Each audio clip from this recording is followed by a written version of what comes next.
बिस्मिल्लाहिर्रहमानिर्रहीम। General science, code number 203, class matric, unit number 2 हमारा माहौल। आज हम इसमें पढ़ेंगे यूनिट नंबर 2 का पॉइंट नंबर 3 और 4। पॉइंट नंबर 3 यानी एटमॉस्फेयर, कुर्रा हवाई के बारे में, फिर इसके पॉइंट्स कुर्रा हवाई की तरकीब, कुर्रा हवाई के मुख्तलिफ तहें, और फिर पॉइंट नंबर 4 इकोसिस्टम, जिसमें हयातियाती अवामिल गैर हयातियाती अज्जा के मुतालिक हम पढ़ेंगे। जी, अब आता है आपके पास एटमॉस्फेयर यानी कुर्राए हवाई। कुर्राए हवाई या एटमॉस्फेयर क्या है? ये गैसों का गिलाफ है। हवा है जिसने ज़मीन को घेरा हुआ है, ठीक है। हवा क्या है? गैसों का गिलाफ है, एयर, ठीक है। इसकी मोटाई तकरीबन 160 किलोमीटर है। एयर या गैसेस जो हैं, हवा जो है वो गैसों का मजमुआ है, मिक्सचर ऑफ गैसेस है, जिसमें oxygen, nitrogen, sulphur, carbon dioxide, sulphur dioxide, सारी गैसेस शामिल हैं, ठीक है। अब जाहिर है कि इसी कुर्राए हवाई या एटमॉस्फेयर में हम सांस लेते हैं और हम इनहेल करते हैं, अंदर लेते हैं ऑक्सीजन को और कार्बन डाइऑक्साइड रिलीज करते हैं। इसी तरह से हवा की ही मौजूदगी में, इस कुर्राए हवाई में, एटमॉस्फेयर में ही, इस मिक्सचर ऑफ गैसेस की मौजूदगी में ही पौधे जो है वो फोटोसिंथेसिस का अमल करते हैं, यानी ग़िज़ा बनाने का अमल करते हैं। और कंबस्शन यानी जलने का अमल भी हवा की मौजूदगी यानी एटमॉस्फेयर में ही होता है, ठीक है। इन गैसों की मौजूदगी में ही, ऑक्सीजन की मौजूदगी में ही।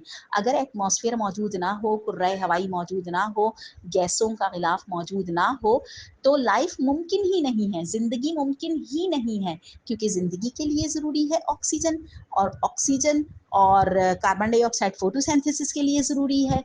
तो बेटे कुर्राए हवाई में ये दोनों गैसेस मौजूद होती हैं, ठीक है। इसके अलावा ज़मीन के टेम्परेचर को भी कुर्राए हवाई जो है वो कायम रखता है, बरकरार रखता है। कैसे?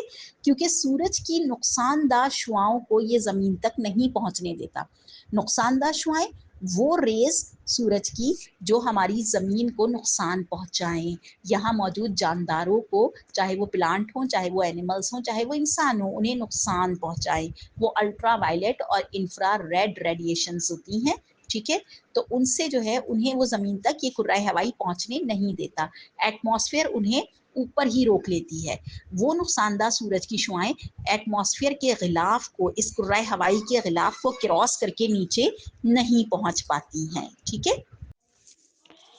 जी। नेक्स्ट टॉपिक है हमारा कॉम्पोजिशन ऑफ एटमॉस्फेयर यानी कुर्राए हवाई की तरकीब। यानी इसमें तरकीब से मुराद ये होता है कि क्या क्या चीज़ें कुर्राए हवाई में पाई जाती हैं। जैसे मैंने अभी आपको बताया कि असल में कुर्राए हवाई या एटमॉस्फेयर जो है वो गैसेस का मिक्सचर है, ठीक है। तो इसमें बहुत सारी गैसेस शामिल होती हैं। अच्छा, तकरीबन 78% नाइट्रोजन होती है और 21% ऑक्सीजन, और भी बहुत सारी गैसेस हैं, लेकिन वो माइनर क्वांटिटी में है।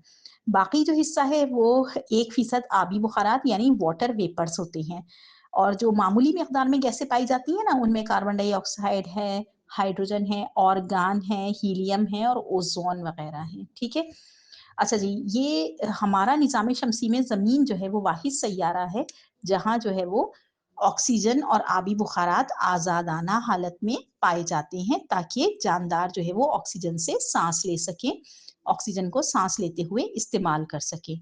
इसके अलावा जो कार्बन डाइऑक्साइड है ना, वो माइनर गैसेस में आती है, यानी मामूली मिकदार में पाई जाने वाली गैसेस में।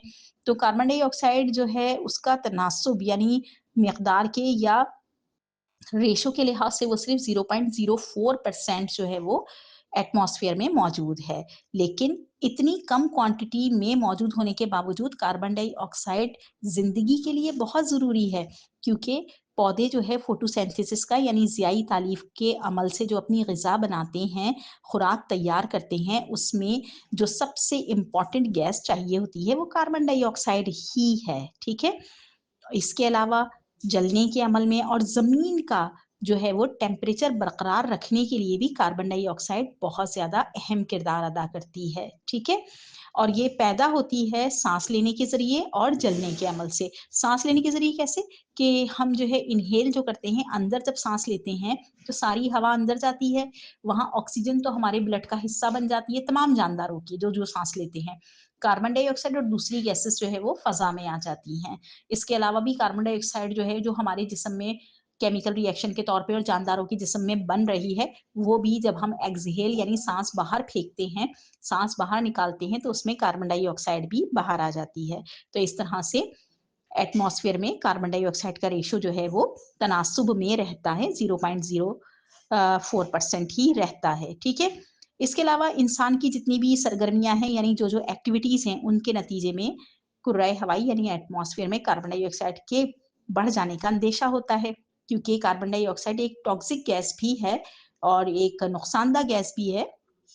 और ये बहुत सारी हमारी जो है वो एक्टिविटीज़ की वजह से, जैसे हमारे अप्लायंसेस हैं जो हम इस्तेमाल करते हैं, घरों में भी इस्तेमाल हो रहे हैं, इलेक्ट्रॉनिक अप्लायंसेस हैं, उनसे भी खारिज हो रही होती है। रेफ्रिजरेटर वगैरह है हमारा, और फ्रिज वगैरह है हमारा, एयर कंडीशनर हैं और दूसरे किचन के अप्लायंसेस हैं, इनसे कार्बन डाइऑक्साइड के साथ साथ दूसरी भी टॉक्सिक गैसेस खारिज हो रही होती हैं। इसके अलावा जो इंडस्ट्रीज़ हैं, उनसे जो धुआं निकल रहा है, ठीक है, सनतकार जो सनतें लगाते हैं, फैक्ट्रीज वगैरह होती हैं, उनसे निकलने वाले धुएं में भी जो है वो कार्बन डाइऑक्साइड की बड़ी मकदार शामिल होती है।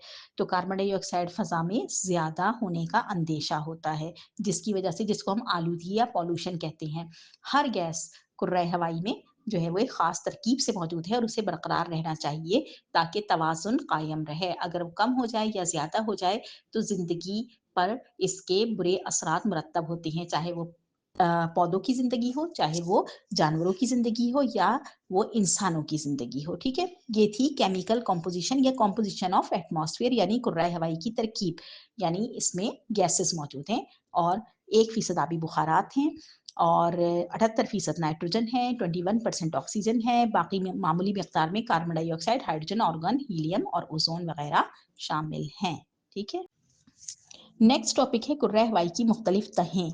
ठीक है, अभी हमने कॉम्पोजिशन देखी, डेफिनेशन देखी, अब इसकी डिफरेंट लेयर्स हैं। ठीक है, कुर्राए हवाई तो एक मोटी सी तह है ना हवाओं की और गैसेस की। अब इन जो तहें हैं या कुर्राए हवाई जो है, पूरा एटमॉस्फेयर का गिलाफ जो है उसे 4 तहों में तकसीम किया गया है। सबसे जो है वो सतह जो ज़मीन के करीब है, सबसे पहली सतह वो ट्रोपोस्फेयर कहलाती है। ये ज़मीन से ही शुरू होती है, ज़मीन की सतह से लेकर 18 किलोमीटर की बुलंदी तक को हम जो है वो ट्रोपोस्फेयर कहते हैं। ज़मीन की सतह से लेके 18 किलोमीटर तक जितनी गैसेस मौजूद हैं, जितनी भी एटमॉस्फेरिक कॉम्पोजिशन मौजूद है, चाहे उसमें आबी बुखारात वगैरह भी हैं, वो सब ट्रोपोस्फेयर में आते हैं। ज़्यादातर ज़ाहिर है कि आबी बुखारात यहाँ ज़्यादा होते हैं, गैसेस की तह और आबी बुखारात की तह। ठीक है, आबो हवा और मौसम भी इसी तह में वाक़ होते हैं, यानी जो मुख्तलिफ मौसमों का बदलना है, सर्दी का आना, गर्मी का आना, ख़ज़ां का, बहार का, ठीक है, और जो है वो हवाओं का चलना, बारिश का होना या ना होना, ये सब इसी तह में हो रहा होता है, ज़मीन से लेके 18 किलोमीटर की बुलंदी तक। दूसरी तह जो है वो स्ट्रेप्टोस्फेयर है। स्ट्रेटोस्फेयर जो है वो ट्रोपोस्फेयर के फौरन बाद है, यानी ज़मीन की सतह से लेकर तकरीबन 50 किलोमीटर की बुलंदी तक जो सतह है उसे हम स्ट्रेटोस्फेयर कहते हैं। और अगर हम ट्रोपोस्फेयर के बाद देखें तो ट्रोपोस्फेयर से लेकर तकरीबन 38 किलोमीटर तक की तह जो है वो एटमॉस्फेयर की स्ट्रेटोस्फेयर कहलाती है। अच्छा, ये कौन सी वाली स्फीयर है जिसमें हमारे जहाज, हवाई जहाज, जेट, तैयारे वगैरह उड़ते हैं? ठीक है, ये वो है, यानी कि हमारी सतह, जमीन की सतह से इतनी बुलंद है, तकरीबन जमीन की सतह से लेकर 50 किलोमीटर तक। ठीक है, अच्छा, स्ट्रेटोस्फीयर में ना एक खास गैस होती है जो हमारी जमीन की सतह पर, जो जमीन की सतह से लेकर 18 किलोमीटर तक है, जिसे हम जो है वो ट्रोपोस्फीयर कह रहे हैं, उसमें वो गैस मौजूद नहीं होती। वो गैस है बेटे ओजोन गैस। ठीक है, O3 इसका फार्मूला है, यानी ऑक्सीजन के 3 एटम मिलके एक ओजोन का एटम बनाते हैं। ठीक है, ये एक ना प्रोटेक्टिव लेयर है, यानी एक हिफाजती तह है और तमाम जानदारों के लिए ये बहुत जरूरी है। ये किससे हिफाजत करती है? सूरज की नुकसानदा शुआओं से, जिन्हें हम अल्ट्रा वायलेट रेस कहते हैं। सूरज से जितनी भी शुआएं निकलती हैं, उनमें सारी ही जो है वो मुफीद नहीं है, बल्कि उनमें सिर्फ एक छोटा सा जो हिस्सा है वो मुफीद है, फायदेमंद है जानदारों के लिए। वो तो हमारी जमीन तक पहुंचता है, यानी ट्रोपोस्फेयर तक। اس کے علاوہ جو نقصان دہ حصہ ہے وہ اسٹریٹوسفیئر تک پہنچ کے وہیں پر رک جاتا ہے. اب انہیں روکتا کون ہے؟ انہیں روکتی ہے اوزون کی لیئر، اوزون کی تہ. اوزون ایک گیس ہے جو اسٹریٹوسفیئر میں پائی جاتی ہے. ٹھیک ہے، وہ ان الٹرا وائلٹ ریز کو زمین پر نہیں آنے دیتی، تو اس لیے زمین پر موجود جانداروں کو کوئی نقصان نہیں پہنچتا. اچھا، تیسری تہ جو ہے، اب اسٹریٹوسفیئر کے بعد جو تیسری تھرڈ لیئر آئے گی وہ میزوسفیئر کہلاتی ہے. ٹھیک ہے، یہ زمین کی سطح سے لے کے تقریباً 85 کلومیٹر کی بلندی تک موجود ہوتی ہے. اسے میزوسفیئر کہتے ہیں، یعنی تیسری تہ. ٹھیک ہے، اچھا یہ تہ جو ہے وہ بہت سرد ترین ہے. سرد ترین تہ میزوسفیئر کہلاتی ہے. اس کا ٹیمپریچر -100 ڈگری سینٹی گریڈ ہوتا ہے. جسٹ امیجن، آپ کو معلوم ہے نا کہ 0 ڈگری سینٹی گریڈ پہ برف جمنا شروع ہو جاتی ہے، یعنی پانی برف بن جاتا ہے، اور یہ -100 ڈگری سینٹی گریڈ ہے. Too much cold. ٹھیک ہے، تو یہ سرد ترین تہ ہے میزوسفیئر، اور یہ جو ہے ایٹماسفیئر کی تیسری تہ ہے. اچھا، چوتھی اور آخری جو لیئر ہے ایٹماسفیئر کی وہ کہلاتی ہے تھرمو اسفیئر. جیسے کہ اس کا نام ہی بتا رہا ہے، تھرمو یعنی گرم، گرم ترین. اچھا، میزوسفیئر جو سرد ترین ہے اس کے فوراً بعد جو لیئر شروع ہوتی ہے وہ گرم ترین ہے. ٹھیک ہے، وہ تھرمو اسفیئر ہے، اور یہاں کا ٹیمپریچر تقریباً 200 ڈگری سینٹی گریڈ تک ہو سکتا ہے، یعنی اس سے زیادہ بھی ہو سکتا ہے. ٹھیک ہے، تو تقریباً 200 ڈگری سینٹی گریڈ جو ٹو مچ ہے. آپ سوچئے 100 ڈگری سینٹی گریڈ پہ پانی کھولنے لگتا ہے، بوائل ہو جاتا ہے، تو یہ تو اس سے بھی 100 ڈگری سینٹی گریڈ اور زیادہ ٹیمپریچر. تو یہ گرم ترین تہ ہے. یہ چاروں جو ہے وہ ایٹماسفیئرک لیئرز ہیں. ٹھیک ہے، ٹروپوسفیئر، اسٹریٹوسفیئر، میزوسفیئر اور تھرموسفیئر. جہاں لائف موجود ہے وہ آپ کی ٹروپوسفیئر ہے، جو سب سے پہلی لیئر ہے ایٹماسفیئر کی، اور زمین کی سطح سے 18 کلومیٹر تک ہے. ٹھیک ہے، ماحول کے بارے میں تمام ٹرمنالوجیز کو اسٹڈی کرنے کے بعد اب ہم دیکھتے ہیں کہ جو ہم اسٹڈی کر رہے ہیں ایکالوجی برانچ آف سائنس، جس میں ہم ماحول اور جانداروں کا مطالعہ کرتے ہیں، تو ہم یہ دیکھیں گے کہ جدید ایکالوجی جو ہے اس میں توجہ کس چیز پر ہے، یا جدید ایکالوجی یا برانچ آف سائنس ایکالوجی جو ہے اس کی یونٹ کیا ہے. تو اس کا یونٹ جو ہے وہ ایکو سسٹم ہے. یہ جو ہے فنکشنل یونٹ کہلاتا ہے ایکالوجی کا. اس میں ہم کیا اسٹڈی کرتے ہیں؟ اس میں ہم جانداروں کے درمیان انٹریکشن کا مطالعہ کرتے ہیں، جو جانداروں کے درمیان ہو اور غیر جاندار چیزوں کے عوامل کے ساتھ. ٹھیک ہے، یعنی جتنے بھی پودے ہیں، جاندار ہیں، جانور ہیں، انسان ہے، ان کا آپس میں تعلق، اور ان کا غیر جاندار عوامل سے، یعنی غیر حیاتیاتی عوامل، یعنی ہوا سے، حرارت سے، درجہ حرارت ٹیمپریچر سے، اور ہیبیٹیٹ یعنی جگہ سے، اور جو ہے وہ ماحول سے ان کا کیا تعلق ہوگا، کیا انٹریکشن ہوگا. ٹھیک ہے، اس میں جو ہے وہ نشو و نما کے اجزاء کا چکر وغیرہ چلتا ہے، اور اسی طرح سے توانائی بھی ایک سمت سے دوسری سمت میں ٹریول کرتی ہے. یعنی توانائی جو ہے وہ ہم سن لائٹ سے حاصل کرتے ہیں، پھر وہ آتی ہے پودوں میں، پودے اس سے اپنی غذا بناتے ہیں، اور وہ غذا ہم بھی کھاتے ہیں. یعنی ہم سبزیاں کھا رہے ہیں، ویجیٹیبلز اور فروٹس لے رہے ہیں، تو وہ توانائی ہمارے اندر بھی منتقل ہو گئی.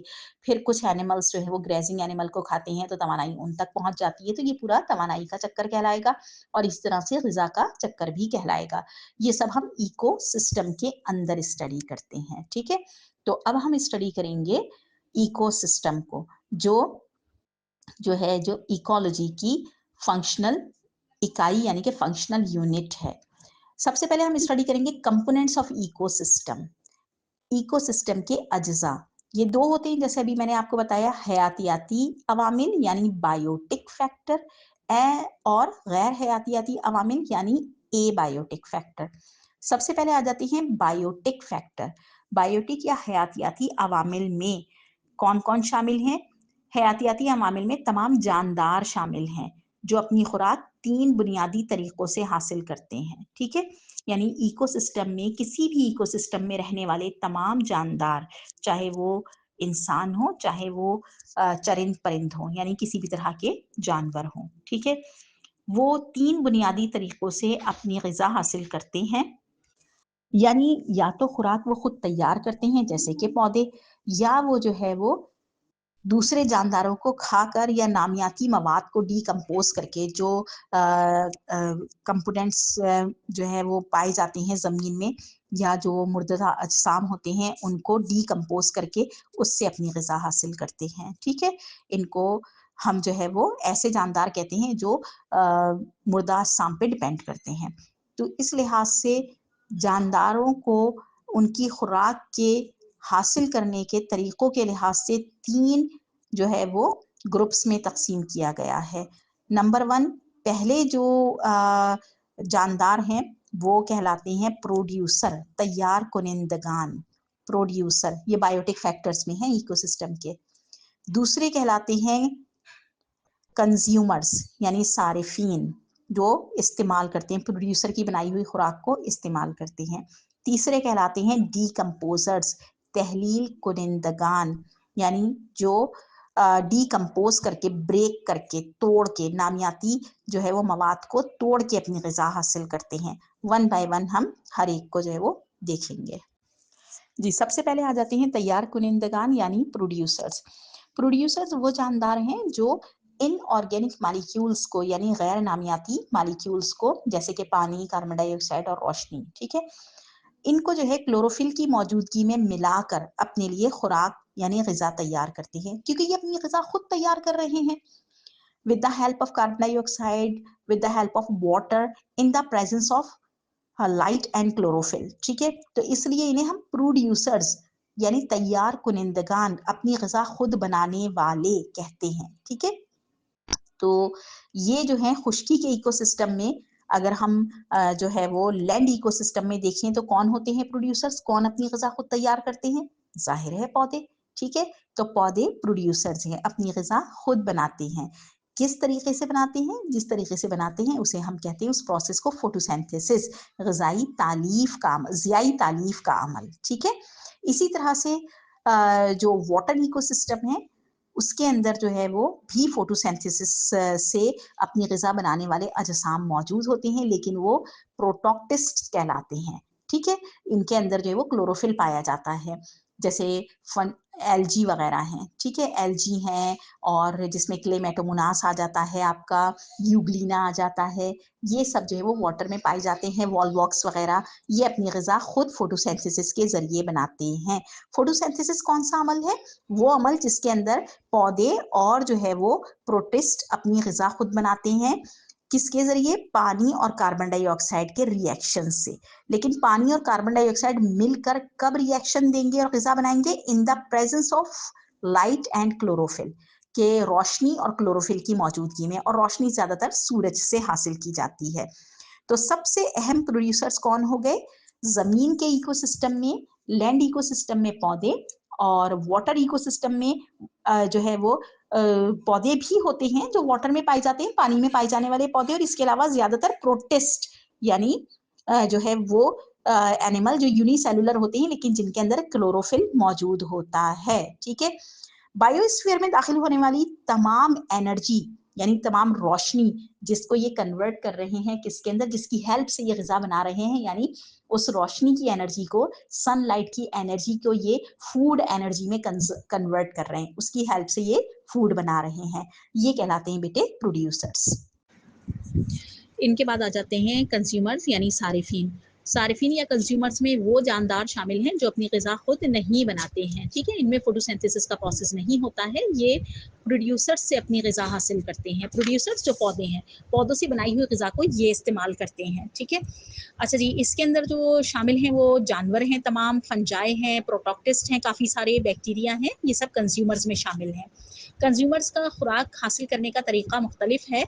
ठीक है, कुछ ऐसे जानवर हैं जो पौधों को अपनी खुराक के तौर पे डायरेक्टली इस्तेमाल करते हैं। ग्रेजिंग एनिमल्स जितने भी हैं, जैसे काऊ है, शीप है, गोट है, तो ये सब किस में आ जाते हैं? हर्बीवोर्स में। इनको कहते हैं हर्बीवोर्स। ठीक है, अच्छा जी, यानी हर्बीवोर्स तो वो तमाम जानवर हैं जो प्रोड्यूसर्स को खाते हैं। क्योंकि ये डायरेक्ट प्रोड्यूसर्स को खा रहे हैं इसलिए इन्हें प्राइमरी कंज्यूमर्स भी कहते हैं। ठीक है, इसके इनमें जो है वो तमाम हशरातुल अर्ज़ वगैरह शामिल हैं, परिंदे हैं, चरिंदे हैं, गाय, भैंस, बकरी वगैरह। ठीक है, दूसरे आ जाते हैं कंज्यूमर्स कार्निवोर्स। ये वो कंज्यूमर्स हैं, वो जानवर हैं जो हर्बीवोर्स को खाते हैं। ठीक है, हर्बीवोर्स को या दूसरे कार्निवोर्स को, या तो हर्बीवोर्स को खाएंगे या कार्निवोर्स को खाएंगे। यानी काऊ को वाइल्ड एनिमल खाते हैं, गोट को वाइल्ड एनिमल यानी जंगली जानवर जो होते हैं, शेर है, चीता है, ठीक है, टाइगर वगैरह, लॉइन वगैरह, ये सब इन एनिमल्स को खाते हैं।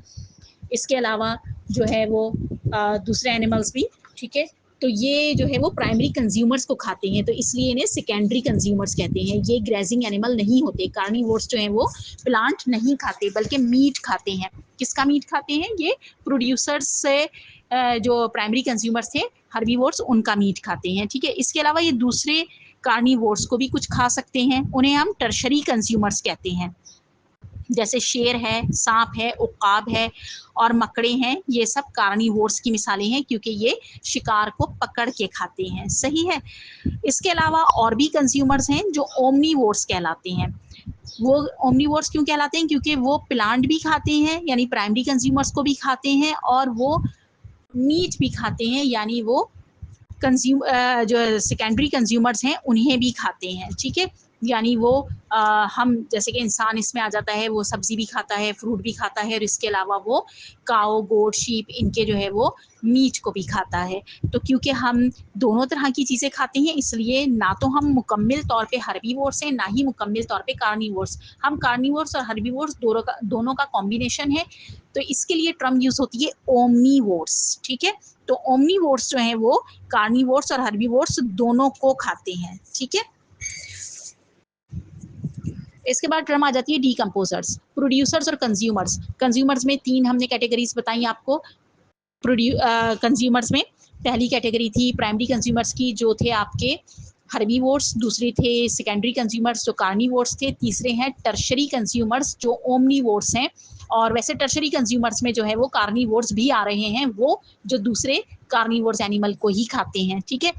इसके बाद आ जाती हैं डीकम्पोजर्स। डीकम्पोजर जो मुर्दा अजसाम के नामियाती अशिया को तोड़ फोड़ कर उनको ब्रेक डाउन करके अपनी ग़िज़ा हासिल करते हैं। इसके अंदर बैक्टीरिया और फंजाई शामिल हैं।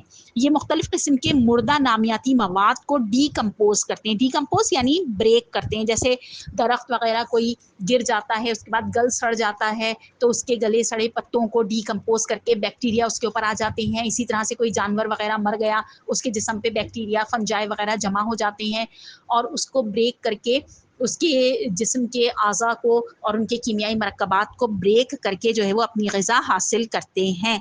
तो ये डीकम्पोजर्स कहलाते हैं। ये इकोसिस्टम पे बहुत ज़्यादा अहमियत रखते हैं क्योंकि ये न्यूट्रिएंट्स को जानवरों के जिस्मों से माहौल में वापस पहुँचाते हैं। जानवर का, जैसे किसी एनिमल का बॉडी है या किसी प्लांट की गली सड़ी जो है वो बॉडी है, स्ट्रक्चर है, तो उसको ब्रेक करके उसको डीकम्पोज करके खुद खा जाते हैं, खुद उसको जो है वो अपने अंदर ले लेते हैं और इस तरह से माहौल को वापस पहुंचा देते हैं, ठीक है। अगर डीकम्पोजर्स ना हो तो प्रोड्यूसर्स के लिए ग़िज़ाई अज्जा जल्द ही ख़त्म हो जाएं, क्योंकि प्रोड्यूसर्स जो हैं ग़िज़ा बनाने के लिए उन्हें पानी चाहिए और रोशनी चाहिए, सनलाइट, और क्लोरोफिल चाहिए। क्लोरोफिल वगैरह जो ये बनाते हैं केमिकल, ये सब ज़मीन से हासिल की गई खाद की वजह से होता है। और खाद क्या होती है? फर्टिलाइज़र क्या होते हैं? यही डीकम्पोजर्स जो है वो सॉइल को फर्टाइल बनाते हैं। इन नामियाती अज्जा को ये बैक्टीरिया, ये फंजाई ज़मीन में शामिल कर देते हैं ब्रेक करके, तो ये प्रोड्यूसर्स को दोबारा हासिल हो जाते हैं। ये थे तमाम बायोटिक फैक्टर्स तफसील से, ठीक है। यानी प्रोड्यूसर्स, कंज्यूमर्स और डीकम्पोजर्स, तमाम जितने भी जानदार हैं वो बायोटिक फैक्टर्स में आते हैं इकोसिस्टम के। और बायोटिक फैक्टर्स में 3 कैटेगरीज हैं, प्रोड्यूसर्स, कंज्यूमर्स और डीकम्पोजर्स। प्रोड्यूसर्स में प्लांट आ गए, कंज्यूमर्स में तमाम जानवर वगैरह, चरिंद परिंद वगैरह और ह्यूमन इंसान आ गए, जबकि डीकम्पोजर्स में बैक्टीरिया और फंजाई वगैरह आ गए जो डीकम्पोज कर रहे हैं मटेरियल को, ठीक है। इसके बाद हम डिस्कस करेंगे गैर हयातियाती अवामिल, एबायोटिक फैक्टर्स को। जी, इसके बाद आ जाते हैं एबायोटिक फैक्टर्स यानी गैर हयातियाती अवामिल इकोसिस्टम के। इसमें तमाम वो अज्जा शामिल हैं जो लिविंग नहीं हैं बल्कि नॉन लिविंग हैं, यानी कि गैर जानदार हैं। इसमें नामियाती और गैर नामियाती दोनों तरह के मरकबात शामिल हैं। पानी है, जैसे कार्बन डाइऑक्साइड है, ऑक्सीजन है, कैल्शियम, नाइट्रोजन, सल्फर, फास्फोरस के नमकियात, अमाइनो एसिड्स वगैरह, ठीक है, ये सब جو ہے غیر حیاتیاتی عوامل میں شامل ہے. اب چاہے وہ لائٹ کے ذریعے حاصل ہوں، پانی سے کچھ منرلز حاصل ہوں، یا جو ہے وہ فائر سے یا ایٹماسفیئر سے حاصل ہوں، اور ان آرگینک سبسٹینسز بھی اس کے اندر شامل ہیں جس کو ہم ون بائی ون ڈسکس کریں گے. ٹھیک ہے. اچھا جی، سب سے پہلے آ جاتا ہے اس کے اندر لائٹ، روشنی، اے بایوٹک فیکٹر میں. کسی بھی ایکو سسٹم میں روشنی کے بغیر تو کام ممکن ہی نہیں ہے، کیونکہ روشنی جو ہے وہ انرجی پرووائڈ کرتی ہے. جیسے سورج کی روشنی ہے تو پودوں میں فوٹوسینتھسس کا پروسیس ہو رہا ہے اور وہ اپنی غذا بنا رہے ہیں، اور پورا ایکو سسٹم جو ہے اس کے اندر لائف جاری اور ساری ہے. روشنی جو نظر آنے والی ہے جسے ہم دیکھتے ہیں، سورج سے تو روشنی میں نے بتایا نا آپ کو کہ ایک لمبی رینج آ رہی ہوتی ہے.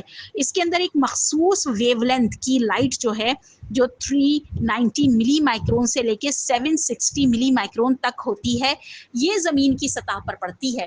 باقی تو الٹرا وائلٹ اور انفرا ریڈ ریڈیشن ہے جنہیں اوزون لیئر اوپر ہی روک لیتی ہے. ٹھیک ہے. اچھا جی، جتنی روشنی جو ہے وہ زمین کی سطح پر پڑتی ہے، اس میں نظر آنے والی روشنی جو ہے وہ اس کا 48% ہے. کچھ شعاعیں ایسی بھی ہیں سن لائٹ کی جو زمین تک آ تو رہی ہیں لیکن ہمیں نظر نہیں آ رہی. ٹھیک ہے. تو زندگی میں روشنی کی کتنی اہمیت ہے، اس کو ہم 3 طرح سے روشنی کی جو ہے وہ امپورٹینس کو بیان کر سکتے ہیں. سب سے پہلے روشنی کی خاصیت یعنی کوالٹی آف لائٹ آ جاتا ہے، پھر روشنی کی شدت یعنی انٹینسٹی آف لائف، پھر آ جاتا ہے روشنی کی مدت، خاص طور پہ دن کے وقت میں روشنی کی مدت یعنی duration of light during day time. سب سے پہلے آ جاتا ہے روشنی کے لیے روشنی کی خاصیت یعنی کوالٹی آف لائٹ. ٹھیک ہے. اب نظر آنے والی روشنی جیسے میں نے آپ کو بتایا اس کی حد ہے 390 ملی مائکرون سے 760 ملی مائکرون. تو 760 سب سے لمبی جو ہے وہ ویو لینتھ والی ہو گئی، یہ انفرا ریڈ ریڈیشن ہوتی ہے. اسپیکٹرم جو ہم دیکھتے ہیں اس میں 7 رنگ ہوتے ہیں، صرف سرخ اور نیلی روشنی جذب ہوتی ہے، جبکہ 390 ملی مائکرون سے چھوٹی ویو لینتھ اگر 390 ملی مائکرون سے چھوٹی ہو تو اسے الٹرا وائلٹ کہتے ہیں. یعنی جو اسپیکٹرم ہم دیکھ رہے ہیں نا، ویزیبل لائٹ جو نظر آنے والی لائٹ ہے وہ ہے وائلٹ سے لے کر ریڈ تک. وائلٹ کلر، انڈیگو، بلو، گرین، یلو، اورنج اور ریڈ، یہ 7 کلر کا بینڈ ہے. ٹھیک ہے. اب اس سے ریڈ سے جو چھوٹی ویو لینتھ ہوگی وہ بھی ہمیں نظر نہیں آ رہی، وہ انفرا ریڈ ہو جاتی ہے، اور جو ہے وہ وائلٹ سے بڑی جو ہوگی وہ بھی ہمیں نظر نہیں آ رہی، وہ الٹرا وائلٹ ہو جاتی ہے. ٹھیک ہے. یہ انفرا ریڈ اور الٹرا وائلٹ روشنی کا بہت کم حصہ جو ہے وہ اوزون جذب کر لیتی ہے، جبکہ تھوڑا سا حصہ اس کا سطح زمین پر بھی پڑتا ہے، اور یہ حصہ جانوروں اور پودوں دونوں کے لیے کیسا ہوتا ہے، نقصان دہ، اور ان کی نشو و نما پر گہرا اثر ڈالتا ہے. لیکن سورج کی روشنی کا بڑا فائدہ کیا ہے کہ سب سے بڑا فائدہ تو فوٹوسینتھسس کا عمل ہے کہ پودے اس سے اپنی غذا بنا رہے ہیں. اس کے علاوہ یہ جانداروں کے لیے اور انسانوں کے لیے بھی مفید ہے، کیونکہ سورج کی روشنی جو ہے اس سے وائٹامن ڈی جو ہے وہ بنتا ہے. ہماری اسکن پہ جب یہ پڑتی ہے تو اسکن میں موجود جو ہے وہ کیمیکلز کو وائٹامن ڈی میں کنورٹ کر دیتی ہے، تبدیل کر دیتی ہے. تو سورج کی روشنی جو ہے وہ وٹامن ڈی کا ایک نیچرل ذریعہ یا سورس بھی کہلاتا ہے. ٹھیک ہے. اس کے بعد آ جاتا ہے روشنی کی خاصیت کے بعد روشنی کی شدت یعنی انٹینسٹی آف لائف، کتنی تیز روشنی ہے. ٹھیک ہے. روشنی کی شدت کا تو ظاہر جانداروں پہ براہ راست اثر ہوتا ہے. جہاں مناسب روشنی نہیں ملتی یعنی شدت نہیں ہوتی جہاں روشنی کی، اور بہت ہلکی ہلکی سورج کی شعاعیں پہنچ رہی ہوتی ہیں سورج کی روشنی، تو وہاں پر کلوروفل نہیں بن پاتا. ٹھیک ہے. تو اگر اس کے علاوہ اگر بہت شدید ہو جائے روشنی تو کلوروفل بالکل ختم ہو جاتا ہے. یعنی دونوں صورتوں میں جو ہے روشنی کی شدت اہمیت رکھتی ہے، یعنی اس کی شدت مناسب ہونا چاہیے، نہ تو بہت زیادہ کہ کلوروفل بریک ہو جائے، ختم ہو جائے، ٹوٹ پھوٹ جائے، کلوروفل تو کیمیکل ہے، نہ اتنا کم ہو روشنی کی شدت کہ کلوروفل بنے ہی نہ. تو اس کی ایک مخصوص شدت ہونا چاہیے. اس کی شدت کی بنا پر پودوں کو مختلف گروپوں میں تقسیم کیا گیا ہے. کچھ پودے ایسے ہیں جو سایہ دار درخت پہ رہنا پسند کرتے ہیں، انہیں کم روشنی کی شدت کی ضرورت ہوتی ہے، کم روشنی کی شدت میں ہی وہ کلوروفل بنا لیتے ہیں. انہیں جو ہے وہ سایہ دار پودے سائیکوفائٹس کہتے ہیں. SCIOPHYTES سائیکوفائٹس. ٹھیک ہے. دوسرے پودے ایسے ہیں جو شدید روشنی میں رہنا پسند کرتے ہیں، انہیں دھوپ دار پودے ہیلیوفائٹ کہتے ہیں. HELIO PHYTES, हेलियोफाइट्स, ठीक है। तहम रोशनी की शिद्दत में ऊपर से नीचे की तरफ कमी आती है, यानी कि समंदर में ऊपर वाली सतह पर रोशनी ज़्यादा होती है जबकि निचली सतह पर कम होती है, ठीक है। तो रोशनी की शिद्दत भी पौधों पर और फोटोसिंथेसिस के अमल में, क्लोरोफिल के बनने के अमल में बराह रास्त जो है वो असर डालती है। कुछ पौधों को ज़्यादा शदीद रोशनी की ज़रूरत होती है और कुछ पौधों को कम रोशनी की ज़रूरत होती है, ठीक है, क्लोरोफिल बनाने के लिए और फोटोसिंथेसिस के अमल के लिए। तीसरी चीज़ जो रोशनी में आती है वो रोशनी की मुद्दत है, यानी ड्यूरेशन ऑफ लाइट, ठीक है। अब ज़ाहिर है कि कितने अरसे तक लाइट रही इसका इन्हिसार तो कॉमन सेंस की बात है कि दिन की और रात की लंबाई पर है। दिन जितना लंबा होगा तो इसका मतलब ये है कि रोशनी उतनी ही ज़्यादा मुद्दत तक रही, ठीक है। तो पौधों और जानवरों की जो जियोग्राफिकल डिवीज़न है, यानी जोग्राफियाई तकसीम है, इसमें जो है वो रोशनी की मुद्दत अहम किरदार अदा करती है। जैसे फूलों का आना, पत्तों का गिरना वगैरह, ये दिन और रात की लंबाई और रोशनी की शिद्दत पर होता है, ठीक है। इसी तरह से जानवरों का एक जगह से दूसरी जगह, परिंदों का हिजरत कर जाना, अम्ले तौलीद, घोंसला बनाना उनका, ये सब रोशनी की शिद्दत और रोशनी की मुद्दत के जो ताबे होते हैं। कि अगर जो है वो कहीं जैसे सर्दियाँ पड़ गईं तो साइबेरिया में, तो वहाँ से परिंदे हिजरत करके इन इलाकों में अरेबियन सीज़ पर आ जाते हैं, सीगल्स वगैरह। क्यों? क्योंकि वहाँ जो है वो रोशनी की मुद्दत कम हो गई, डे टाइम कम हो गया। सर्दियों में कम हो जाता है ना, छोटा दिन हो जाता है, तो वो यहाँ ट्रैवल करके आ जाते हैं ताकि उन्हें रोशनी की मुद्दत थोड़ी ज़्यादा मिल जाए, ठीक है। क्योंकि वो उनकी जो है वो रिप्रोडक्शन के लिए और उनकी ग्रोथ के लिए, उनकी अफजाइश के लिए रोशनी की एक मखसूस मुद्दत जो है वो उन्हें दरकार होती है, ठीक है। ये था रोशनी के बारे में एबायोटिक फैक्टर। दूसरा एबायोटिक फैक्टर वाटर है, जिसको हम डिस्कस करते हैं। दूसरा फैक्टर जो है वो एबायोटिक फैक्टर पानी है, वाटर। अब जाहिर है कि पानी की तो अहमियत से इनकार मुमकिन ही नहीं है। पानी के बगैर तो ज़िंदगी ही मुमकिन नहीं है। सतह ज़मीन का तकरीबन 70% हिस्सा तो पानी ही है। पानी के बगैर एक तो ये है कि वाटर इकोसिस्टम, आबी इकोसिस्टम मुमकिन नहीं, लेकिन जो ज़मीनी इकोसिस्टम है टेरेस्टेरियल, वो भी पानी के बगैर मुमकिन नहीं है, क्योंकि तमाम जानदार जो हैं वो सेल्स से मिलकर बने हैं और सेल के अंदर होता है प्रोटोप्लाज्म, ठीक है। प्रोटोप्लाज्म का तकरीबन 70 से लेकर 90% हिस्सा पानी ही है। तो लाइफ तो पानी के बगैर मुमकिन ही नहीं, कोई लिविंग ऑर्गेनिज्म पानी के बगैर बन ही नहीं सकता। और सबसे पहले दुनिया में लाइफ जो स्टार्ट हुई वो भी वाटर यानी पानी के अंदर ही हुई, ठीक है। पानी के अंदर बहुत सारे नमकियात और मादे होते हैं और पानी के ज़रिए जो है वो केमिकल रिएक्शंस मुमकिन हैं, क्योंकि तकरीबन तमाम मेटाबॉलिक रिएक्शंस की बेस जो है वो वाटर है। पानी के अंदर ही वो केमिकल रिएक्शंस होते हैं।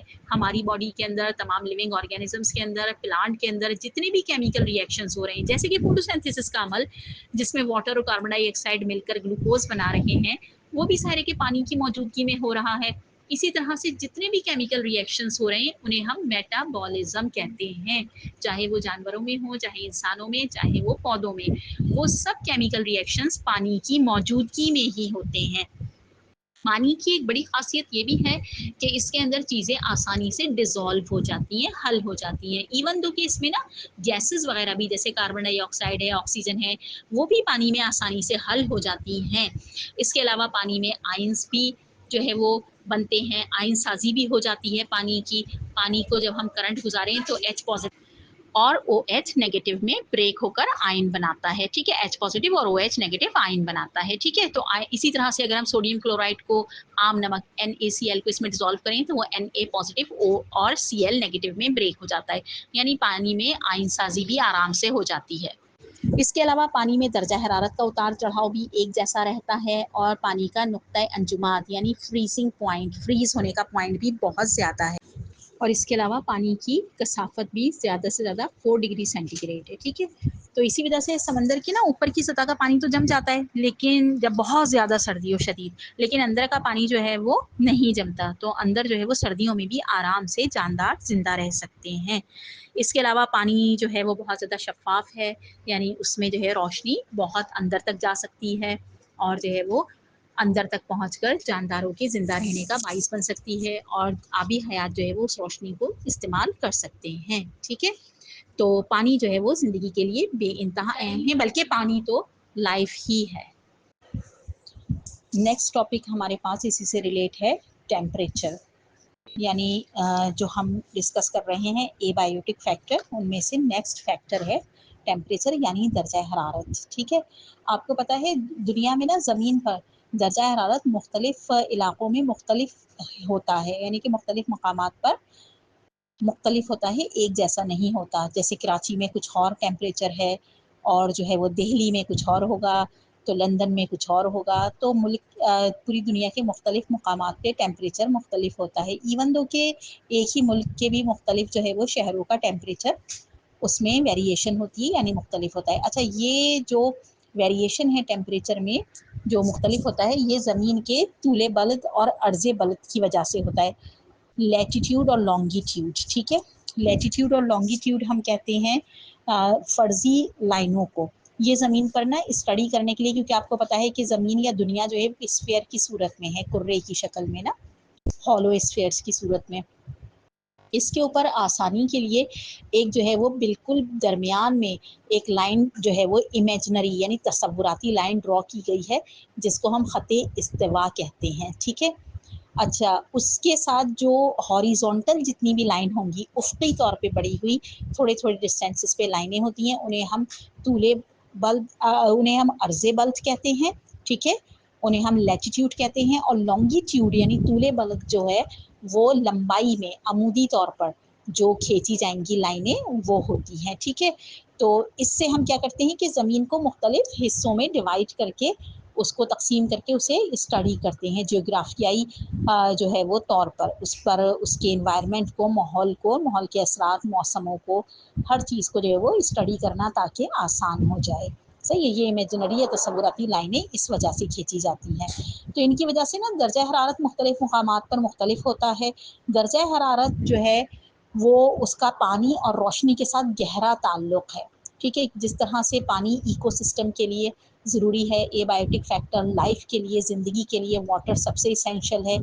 روشنی بہت ضروری ہے کہ روشنی کے بغیر، خاص طور پہ سورج کی روشنی کے بغیر فوٹوسینتھسس کا عمل اور زمین پر زندگی قائم نہیں رہ سکتی. اسی طرح سے درجہ حرارت، ٹھیک ہے، حرارت کے غیر موجودگی میں لائف ممکن نہیں ہے. عام طور پہ کسی بھی جگہ کے درجہ حرارت کو جو میجر کیا جاتا ہے، ناپا جاتا ہے، وہ ناپنے کے جو آلات ہیں یا جو پیمانے ہیں وہ سینٹی گریڈ اور فارن ہائٹ ہوتے ہیں. پیمانے تو ظاہر ہے کہ تھرمومیٹر ہی ہوتے ہیں. ٹھیک ہے، سینٹی گریڈ یا فارن ہائٹ میں میجر کرتے ہیں. درجہ حرارت میں اگر تبدیلی ہو جائے، ٹھیک ہے، یعنی کہیں کا درجہ حرارت اچانک بڑھ جائے یا اچانک کم ہو جائے، تو اس سے جو ہے وہ وہاں پر موجود زندگی پر اور وہاں موجود زندہ اجسام پر بہت زیادہ فرق پڑتا ہے. ٹھیک ہے، تو ان کا ایکو سسٹم براہ راست جو ہے وہ اثر انداز ہوتا ہے. اسی طرح سے آبی ماحول میں درجہ حرارت عام طور پہ پانی کے اندر عام طور پہ ٹیمپریچر بہت کم تبدیل ہوتا ہے، اس میں ویریشن ذرا مشکل سے آتی ہیں. لیکن زمین پر یا خشکی پر عموماً آپ نے دیکھا ہے کہ سردیوں میں بہت کم ہو جاتا ہے ٹیمپریچر، اور گرمیوں میں بہت زیادہ، یعنی سردیوں میں ہمارا مائنس میں بھی چلا جاتا ہے کچھ مقامات پہ. -4 degree centigrade, -5 degree, -10 degree تک چلا جاتا ہے ہماری جو ہے اسکردو وغیرہ میں، جو ہمارے ناردرن ایریاز ہیں. جبکہ گرمیوں میں ٹیمپریچر بہت زیادہ، یعنی 40 ڈگری سینٹی گریڈ تک تو کراچی کا عموماً ہو جاتا ہے. ٹھیک ہے، تو لائف پر، زندگی پر، زندہ اجسام پر بھی براہ راست اس کا اثر پڑتا ہے. ٹھیک ہے، اچھا جی، نیکسٹ جو ہے وہ آپ کے پاس ہے درجہ حرارت کے بعد اے بایوٹک فیکٹر ایکو سسٹم کا ایٹماسفیئر یعنی فضا اور ہوا جو ہمارے ارد گرد موجود ہے. ہوا آپ کو پتہ ہی ہے کہ گیسوں کا ایک غلاف ہے، مکسچر آف گیسز ہے، اور یہ پورا غلاف یا کور جو ہے وہ زمین کو اپنی لپیٹ میں لیے ہوئے ہے. اس میں آپ کے پاس کون کون سی گیسز آ جاتی ہیں؟ نائٹروجن، آکسیجن، کاربن ڈائی آکسائڈ اور واٹر ویپرز وغیرہ. ٹھیک ہے، پودے جو ہوتے ہیں نا وہ نائٹروجن کو نائٹریٹس کی صورت میں لیتے ہیں. ٹھیک ہے، یہ نائٹروجن جو ہے وہ پروٹین کے بننے میں اہم کردار ادا کرتی ہے، پروٹین کا لازمی جز ہے. جبکہ آکسیجن جو ہے وہ چاہے کوئی بھی جاندار ہو، پودے ہوں، انسان ہو، جانور ہوں، وہ سب عمل تنفس یعنی سانس لینے میں ریسپائریشن کے دوران اسے انہیل کرتے ہیں. جبکہ کاربن ڈائی آکسائڈ بھی امپورٹنٹ ہے، کیونکہ جیسے میں نے بتایا کہ ایک تو یہ زمین کے درجہ حرارت کو قابو میں رکھتی ہے کہ جو ہے وہ اس کو بہت زیادہ گرم نہیں ہونے دیتی اور بہت زیادہ سرد نہیں ہونے دیتی. اسی طرح سے کاربن ڈائی آکسائڈ جو ہے وہ ضروری ہے فوٹوسینتھسس کے لیے. پودے یہ کاربن ڈائی آکسائڈ فضا سے اپنے اندر جو ہے وہ جذب کر کے فوٹوسینتھسس کے ذریعے جو ہے وہ ग्लूकोज बनाते हैं यानी अपनी ग़िज़ा बनाते हैं, ठीक है। अच्छा, ये जो हवा है ये गैसों का ग़िलाफ़ है, ठीक है। तो जब ये इसकी गर्दिश तेज़ हो जाए, ठीक है, तो हम इसे तेज़ हवा चलना या आंधी का नाम देते हैं। जब तेज़ हवा चलती है तो दर्जा हरारत कम हो जाता है, क्योंकि हरारत हवा के साथ जो है वो आगे हीट जो है वो आगे की तरफ सफ़र कर जाती है और वो जगह खाली हो जाती है। इसी तरह से अगर हवा जो है वो आहिस्ता चल रही हो तो दर्जा हरारत बढ़ जाता है, ज़्यादा हो जाता है। जैसे हब्स वगैरह हो तो हम कहते हैं ना, ये हवा बहुत कम चल रही है, बहुत गर्मी है, तो हवा चलेगी तो गर्मी या हरारत कम हो जाएगी, ठीक है। और अगर बहुत ज़्यादा तेज़ हवा चले तो ये गैसें तो अपनी जगह इम्पॉर्टेंट हैं ही ज़िंदगी के लिए, लेकिन तेज़ हवा जिसे हम आंधी कहते हैं वो ज़िंदगी के लिए ख़तरनाक भी है। पौधों को तो वो जड़ से उखाड़ देती है और दूसरे जिंदा अजसाम भी उससे बहुत ज़्यादा मुतासर होते हैं, ठीक है। नेक्स्ट जो आपके पास है वो है आग, फायर। फायर भी इकोसिस्टम का एक गैर हयातियाती अवामिल है, ठीक है। अच्छा, इसके लिए 3 शराइत का होना ज़रूरी है फायर के लिए, कि फायर उसी जगह पे लगेगी, हर जगह तो आग मौजूद नहीं होती ना, जहाँ नामियाती मादा खासी मकदार में मौजूद हो और मौसम खुश्क हो जो नामियाती मादे को जला सके। नामियाती मादा जैसे लकड़ी है, वुड है, पेड़ पौधे हैं, दरख्त वगैरह है, कहीं फर्नीचर पड़ा हुआ है टूटा हुआ, ठीक है। और इसी तरह से कोई ऐसा ज़रिया हो जिससे आग लग सके, ठीक है, यानी रोशनी हो या कोई जो है वो जलती हुई तीली हो, कोई कोयला हो जिसमें आग लगी हुई हो, इंसान बजाते खुद आग लगा दे, या रोशनी, चाहे वो रोशनी जो है वो बारिश के दौरान जो है वो जब हमारी क्या कहते हैं उसे बिजली कड़कती है तो वो बिजली ही हो चाहे, ठीक है, कोई सी भी रोशनी हो, बिजली की रोशनी ही क्यों ना हो, ये सब ज़राए भी मौजूद होना ज़रूरी है। तो आग किसी भी सिस्टम में गैर हयातियाती अवामिल में शामिल है और इसके लिए 3 चीज़ों का होना ज़रूरी है। एक तो नामियाती मादा जो जले, दूसरा मौसम ड्राई हो, खुश्क हो, ताकि नामियाती मादा जल सके, अगर गीला होगा तो नहीं जलेगा, ठीक है, आग नहीं लगेगी। और कोई ना कोई ऐसा ज़रिया हो जो आग लगाए, ठीक है, जैसे कि चाहे माचिस की तीली से आग लगाई जाए, या रोशनी के ज़रिए आग लगे, या आसमानी बिजली गिरकर आग लगे, या इंसान बजाते खुद पेट्रोल छिड़क के या कुछ करके आग लगाए, ठीक है। आग जब जलती है, चाहे वो कुदरती तौर पर जले या इंसान लगाए उसे, तो आग के जलने से जो मुर्दा नामियाती मरकबात होते हैं वो राख में तब्दील हो जाते हैं। चाहे पेड़ पौधे हों या मुर्दा जानवर हों, उनके अजसाम हों, वो सब राख में तब्दील होकर ऐसे अज्जा फ़ज़ा में छोड़ते हैं जो नशोनुमा के लिए ज़रूरी होते हैं, क्योंकि तमाम जानदार चाहे वो मुर्दा हो गए लेकिन उनके अंदर जो मरकबात थे नामियाती वो तो मौजूद है ना, जब वो जलेंगे तो वो चीज़ें फ़ज़ा में छोड़ेंगे, ठीक है। और आग ही के नतीजे में वहाँ पर जिस जगह पर आग लगी होगी नई आबादी तख्लीक पाएगी, नई जो है वो ज़िंदगी आएगी, ठीक है, सब्ज़ाज़ार बनेंगे वहाँ पर। पुरानी आबादी जो ख़त्म हो गई थी उसकी जगह नई आबादी लेगी। और ज़्यादातर यहाँ पर सबसे पहले कार्निवोर्स प्लांट जो है वो बढ़ते हैं, बनात खोर कहा जाता है इन्हें, जो है वो इंसेक्ट्स वगैरह को अपने अंदर लेकर खाते हैं, ठीक है। इसी तरह से कुछ पौधे ऐसे हैं जिनमें आग नहीं लगती है, वो ज़मीन के नीचे उनके तने वगैरह होते हैं, जबकि कुछ पौधे ऐसे होते हैं जिनकी बका का इन्हिसार ही आग पर होता है, यानी आग लगेगी तो उनके बीज मुंतशिर होंगे आग के ज़रिए और दूर दूर फैलेंगे, दूर दूर जाएंगे और फर्टिलाइजेशन का अमल होगा। इसके अंदर जो है वो सनोबर के दरख्त वगैरह शामिल हैं जिनके बीज मुंतशिर ही आग के ज़रिए होते हैं। तो फायर भी इकोसिस्टम को मेंटेन रखने के लिए ज़रूरी है, ठीक है, हालांकि ये माहौल को तबाह भी करती है और पहले से मौजूद ज़िंदगी का खात्मा भी करती है, लेकिन नए सब्ज़ाज़ार भी बनाने में अहम किरदार अदा करती है, ठीक है। अच्छा जी, ये तो थे आपके पास पाँचों जो अभी हमने डिस्कस किए। ये ज़्यादातर जो है वो कहलाते हैं एबायोटिक फैक्टर, ऐसे जो मतलब कि दर्जा हरारत, हवा, आग और रोशनी और जो है पानी वगैरह हैं, ठीक है। अब इसके बाद आ जाता है नेक्स्ट फैक्टर, जो छठा फैक्टर कहलाता है गैर नामियाती मरकबात यानी इनऑर्गेनिक कंपाउंड्स का। अच्छा, ये इनऑर्गेनिक कंपाउंड्स अभी जितने भी फैक्टर हमने अवामिल डिस्कस किए हैं इनमें शामिल थे, ठीक है, लेकिन इनको अलग भी थोड़ा सा स्टडी किया गया है, क्योंकि बेटे ये हलशुदा सूरत में बहुत कम मिलते हैं, जबकि ये ज़्यादातर हमें ठोस शक्ल में मिलते हैं मिनरल्स में से। इनमें कौन कौन शामिल है? इसमें कार्बन डाइऑक्साइड है, ऑक्सीजन है, कैल्शियम है, फास्फोरस है, सल्फर है और पानी भी मौजूद है इसमें, ठीक है। ये सब गैर नामियाती मरकबात कहलाते हैं जो हमें रसूब यानी सेडिमेंट की सूरत में, मादनियात की सूरत में भी मिलते हैं, ठीक है। और ये इकोसिस्टम का एक अहम हिस्सा है। नेक्स्ट जो है वो आपके पास ग्रेविटेशनल फोर्स या कशिश सकल आता है, 7वां कंपोनेंट, ठीक है। ये हयातियाती निज़ाम को सबसे कम मुतासिर करता है क्या कशिश सकल? ज़मीन की फोर्स ऑफ अट्रैक्शन, ठीक है। The force of attraction of the earth through which the bodies are attracted towards the centre of earth, ठीक है। ज़मीन के ऊपर तमाम चीज़ें जो मौजूद रहती हैं, फ़ज़ा में तैरती हुई आपको नज़र नहीं आती, ये इनका ज़मीन पे टिके रहना और मौजूद रहना ज़मीन के जो है कशिश सकल या क़ुव्वत सकल की वजह से होता है, ज़मीन की फोर्स ऑफ अट्रैक्शन की वजह से होता है। ज़मीन हर चीज़ को अपनी तरफ एक मखसूस क़ुव्वत से खींचती है, ठीक है, उसे कशिशे सकल कहते हैं। इसी वजह से पौधे के तने और जो है पौधे की जड़ें जो हैं ज़मीन के अंदर रहती हैं, ठीक है, और ज़मीन के अंदर की तरफ जो है वो मूव करती हैं, ठीक है, जबकि तना जो है वो ऊपर की तरफ यानी कशिशे सकल की अपोजिट डायरेक्शन में मूव करता है। जानवर तमाम और इंसान तमाम और तमाम जानदार चीज़ें ज़मीन के ऊपर चलती फिरती भी ग्रेविटेशनल फोर्स की वजह से ही हैं। अगर ये क़ुव्वत कशिश ना हो, ज़मीन चीज़ों को अपनी तरफ अट्रैक्ट ना करे, तो तमाम चीज़ें फ़ज़ा में तैरती हुई नज़र आएँ और इकोसिस्टम तो मेंटेन ही ना रहे, ठीक है। नेक्स्ट टॉपिक है आपके पास अवामिल में से मुकामी जियोग्राफिया यानी टोपोग्राफी।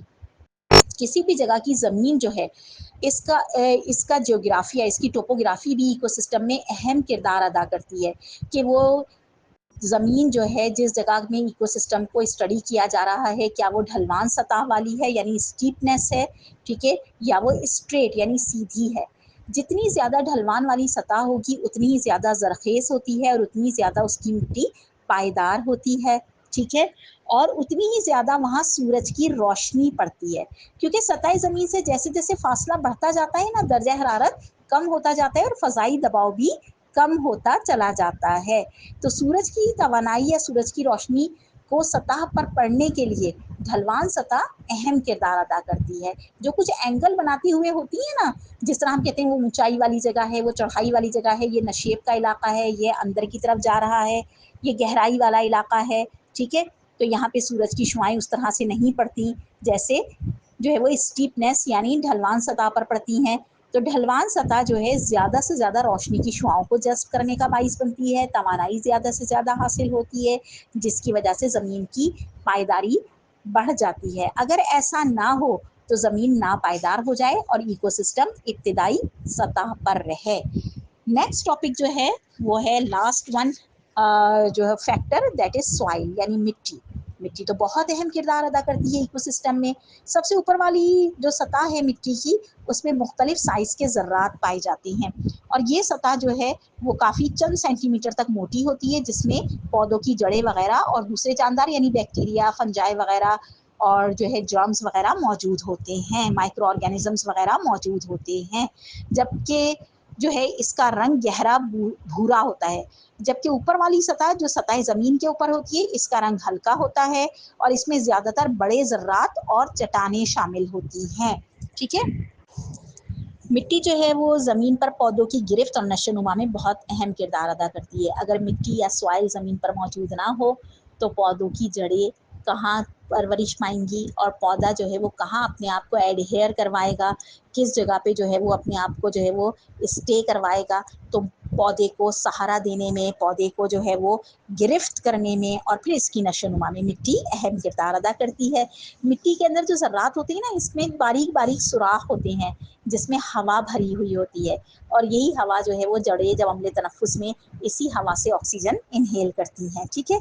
तो ये अम्ले तनफ़ुस में अहम किरदार अदा करते हैं ये बारीक बारीक सुराख, जिनके अंदर जो है वो ऑक्सीजन और हवा भरी हुई होती है। सिर्फ पौधों के लिए ही नहीं बल्कि जितने भी जानदार और माइक्रो ऑर्गेनिजम्स और बैक्टीरिया वगैरह ज़मीन के अंदर मौजूद हैं, वहाँ ये मिट्टी से जो है वो अम्ले तनफ़ुस के लिए ऑक्सीजन लेते हैं, ठीक है।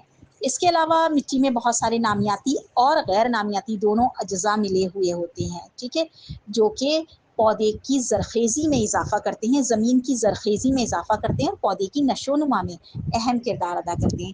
اگر زمین کی اوپر والی سطح ختم ہو جائے تو فصلوں پر بہت زیادہ اثر پڑتا ہے اور فصلیں صحیح سے نہیں ہو پاتی، ٹھیک ہے۔ اوپر والی سطح عموماً ختم ہو جاتی ہے، ٹھیک ہے، اور جہاں جہاں یہ سطح ختم ہو جاتی ہے اس جگہ کو ہم کہتے ہیں کہ یہ بنجر ہو گئی۔ بنجر یعنی یہاں پر اب فصل نہیں ہو سکتی، پھر اس کو کارآمد بنایا جاتا ہے کھاد وغیرہ ڈال کر اور ہل وغیرہ چلا کر زمین کو اوپر نیچے کر کے۔ اچھا، یہ اوپر والی سطح ختم ہونا یا اوپر والی سطح کا ڈیمیج ہونا یہ کن عوامل کے باعث ہوتا ہے؟ یہ پانی اور ہوا دو اہم کردار ہیں جس کی وجہ سے اوپر کی سطح جو ہے وہ فصلوں کو کے قابل نہیں رہتی۔ اچھا، یہ جو ہے عمل جس کی وجہ سے پانی اور ہوا کا یہاں پہ اثر پڑتا ہے، اس کو ہم زمین کا کٹاؤ یا سوائل ایروژن کہتے ہیں، جس کی وجہ سے جو ہے وہ اوپر والی سطح کی زرخیزی ختم ہو جاتی ہے، ٹھیک ہے۔ اور جب اوپر والی سطح کی زرخیزی ختم ہوتی ہے تو پوری زمین کی زرخیزی ختم ہو جاتی ہے۔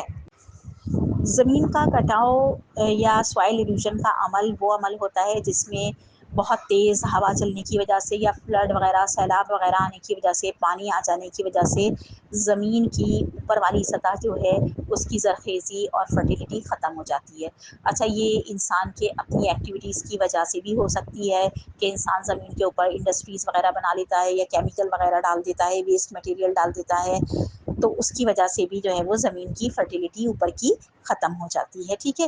تو اس کو بیٹے زمین کا کٹاؤ یا سوائل ایروژن کہتے ہیں، ٹھیک ہے۔ تو یہ تھا آپ کا لاسٹ ٹاپک ایکو سسٹم کا، ٹھیک ہے۔ تو ایکو سسٹم میں ہم نے ڈسکس کیا ایکو سسٹم کی تعریف کو، اور ہم نے ڈسکس کیا اس کے عوامل یعنی فیکٹرز کو، یعنی کمپوننٹس کو، جس میں ہم نے بایوٹک فیکٹرز ڈسکس کیے اور اے بایوٹک فیکٹرز ڈسکس کیے۔ بایوٹک فیکٹرز میں ہم نے ڈسکس کیا پروڈیوسرز، کنزیومرز اور ڈیکمپوزرز کو، اور اے بایوٹک فیکٹرز میں ہم نے روشنی کو، پانی کو، حرارت کو، ایٹماسفیئر یعنی ہوا کو، آگ کو، ان آرگینک کمپوننٹس، گریویٹی، مقامی جغرافی یعنی ٹوپوگرافی کو، اور سوائل کو، انہیں ڈسکس کیا۔ یہ تھا پورا ایکو سسٹم۔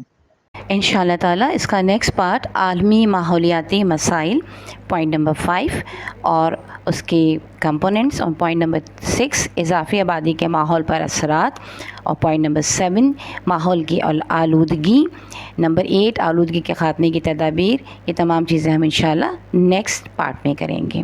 اس وقت کے لیے اللہ حافظ۔